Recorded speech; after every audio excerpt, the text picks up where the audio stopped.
Hello guys! In this video I'm going to show you how to add your baby's name on the Pregnancy Plus application.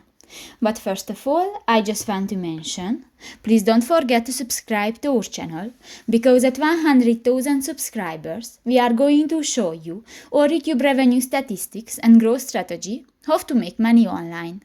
So let's jump into it. First of all, open the application on your device.